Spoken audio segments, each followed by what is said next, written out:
What's up mga guys? So itong video na to is tutorial siya kung paano ikabit yung bracket para sa Zontes 400 natin. Yan. So ito yung makukuha natin mga item or mga pyesa kapag bumili po tayo ng bracket. Dalawang body. Ayan. Stainless bolts and nuts. Bushing, plastic washer at syempre yung pinaka-top plate. Nakita mo yung dating sistema namin, voice off.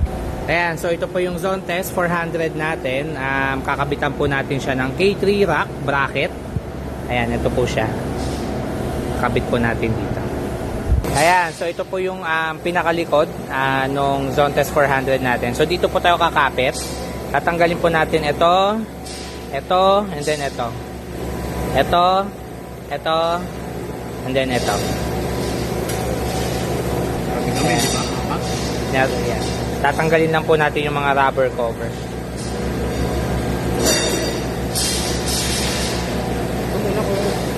So ito pong dalawang hexagonal na stock bolts. Yan, tatanggalin po natin yan. Papalitan po natin ng bago. Papalitan po natin ng stainless na bolts. Ayan, so natanggal na po yung stock bolts. Meron po tayong dalawang bushing. Ito po kasama na to sa mabibili po natin na set kapag bumili po tayo ng bracket. Yan, bushing. Lalagay po natin dito. And then, dito. Next, meron po tayong mga plastic washer. 4 na piraso po to. Para dito. And then, ito, dito.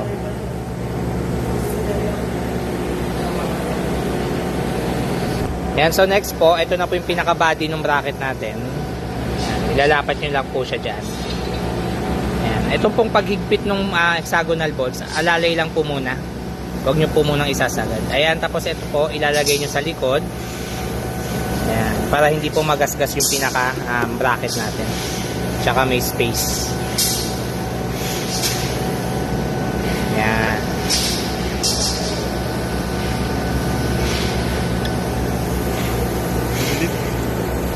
Ayan, so nakabit na po yung body.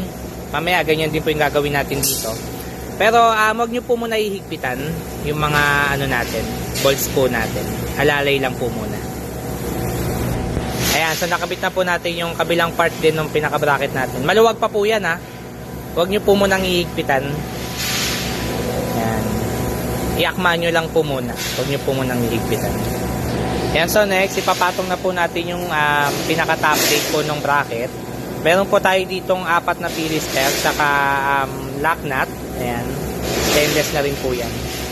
Para po dyan yan sa 4. Ayan. So nakabit na po natin yung top plate natin. Ayan. So ngayon, isa-isahin na po natin higpitan. Ayan.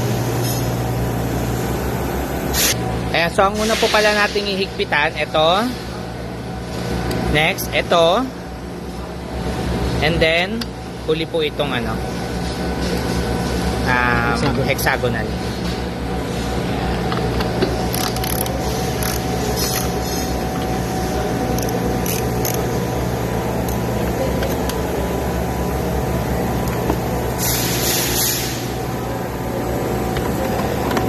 Iniigpitan na po natin.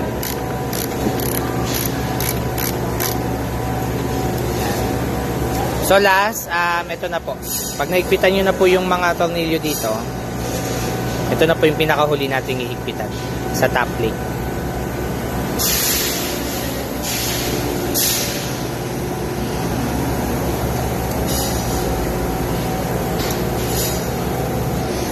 Ayan, so nakabit na po natin yung bracket natin na K3 rack bracket para po sa Zontes 400 po natin. Ayan.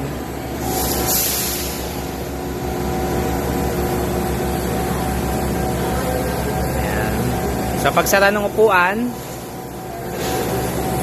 iyon. Ganyan po yung magiging itsura niya. So kung meron po kayong question about sa pag-install po nitong bracket po natin para sa Zontes 400, message lang po kayo sa page namin. Thank you po.